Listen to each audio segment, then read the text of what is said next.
മിശിഹായിൽ പ്രിയമുള്ള സഹോദരി സഹോദരന്മാരെ, പ്രിയമക്കളെ, ഈ പെസഹ വേഴത്തിന്റെ ആശംസകൾ എല്ലാവരെയും അറിയിക്കുകയാണ്.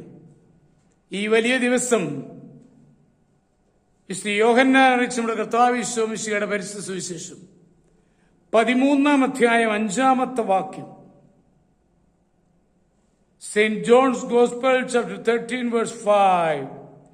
അനന്തരം ഒരു താലത്തിൽ വെള്ളമെടുത്ത് ശിഷ്യന്മാരുടെ പാദങ്ങൾ കഴുകാനും അരയിൽ ചുറ്റിയിരുന്ന തൂവാല കൊണ്ട് തുടയ്ക്കുവാനും തുടങ്ങി. പ്രിയമുള്ള സഹോദരങ്ങളെ, അന്നത്തെ നിയമം അനുസരിച്ച് വിരുന്നിന് പോകുന്നവരെല്ലാം കുളിച്ചിരിക്കണമെന്ന് നിർബന്ധമാണ്. എന്നാൽ പാദം കഴുകാൻ വീട്ടിലേക്ക് പ്രവേശിക്കുമ്പോൾ അടിമകൾ കാണും, അവരുടെ ജോലിയാണ്.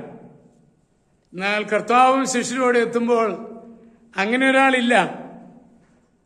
അപ്പോൾ ആ ഒരു കാര്യത്തിൽ പരസ്പരം അവർക്ക് മടി തോന്നി. ആരാരുടെ കാല് കഴുകാനാ? അപ്പൊ ഈ അവസരത്തിൽ ഈശോ കാണിച്ചു കൊടുത്ത മാതൃക എന്താണ്?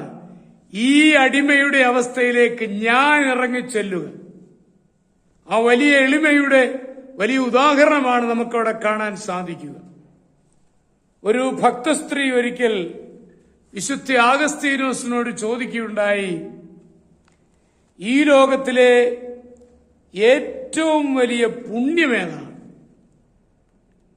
ആഗസ്തീനോസ് പറഞ്ഞു, എന്തിനു സംശയം, എളിമ.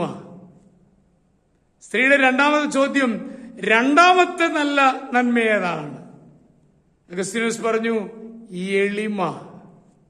മൂന്നാമത്തതോ? എളിമ. വിശുദ്ധ അഗസ്റ്റിന് പറയാനുള്ളത് മാത്രമായിരുന്നു. പ്രിയമുള്ള സഹോദരങ്ങളെ, അവിടെ എല്ലാം ഉണ്ട് എന്ന് നമ്മൾ മനസ്സിലാക്കണം.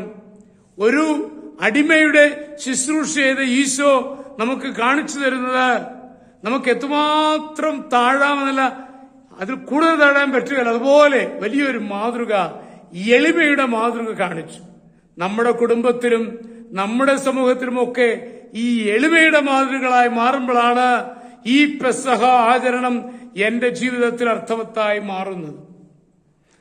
അതുപോലെ തന്നെ ഹിന്ദി കവി തുളസിദാസ് പറയുന്നുണ്ട്, പഹലേ കരോ പീച്ചേ കഹോ, ആദ്യം ചെയ്യുക പിന്നെ പറയുക. യേസ്, പ്രിയമുള്ള സഹോദരങ്ങളെ, ഞാൻ നിന്നെ കഴുകുന്നില്ലെങ്കിൽ നിനക്ക് എന്നോടുകൂടി പങ്കില്ല എന്ന് പറഞ്ഞുകൊണ്ട് ഈശോ അവതരിപ്പിക്കുകയായിരുന്നു. ഞാൻ എടുത്ത ഈ മാതൃകയാണ് നിങ്ങളുടെ ജീവിതത്തിൽ ഉണ്ടാവേണ്ടത്. അത് വെറുതെ ഒരു ഉപദേശമായി കൊടുക്കുകയല്ല, ആദ്യം അത് ചെയ്തു പിന്നെ അത് പറയുകയാണ്. അപ്പോൾ അതിൽ കൂടുതൽ അർത്ഥമുണ്ടാകും. നമ്മള് ചെയ്യുന്ന കാര്യങ്ങൾ, പ്രാവർത്തികമാക്കുന്ന കാര്യങ്ങൾ മറ്റുള്ളവരോട് പറയുമ്പോൾ അവരത് സ്വീകരിക്കും, അല്ലെങ്കിൽ സ്വീകാര്യത കുറയും. ഈ സന്ദേശങ്ങൾ മാത്രം നമുക്ക് എടുക്കാം. നമ്മുടെ പെസഹ വേണം ഏറെ അർത്ഥവത്താവട്ടെ. നമ്മുടെ കർത്താവ് ഈശോ മിശിഹായുടെ കൃപയും പിതാവായ ദൈവത്തിന്റെ സ്നേഹവും പരിശുദ്ധാത്മാവിന്റെ സഹവാസവും പരിശുദ്ധ അമ്മയുടെ മധ്യസ്ഥതയും നിങ്ങളെല്ലാവരോടും കൂടി ധാരാളമായിട്ടുണ്ടായിരിക്കട്ടെ, എപ്പോഴും എപ്പോഴും എന്നേക്കും. ആമേൻ.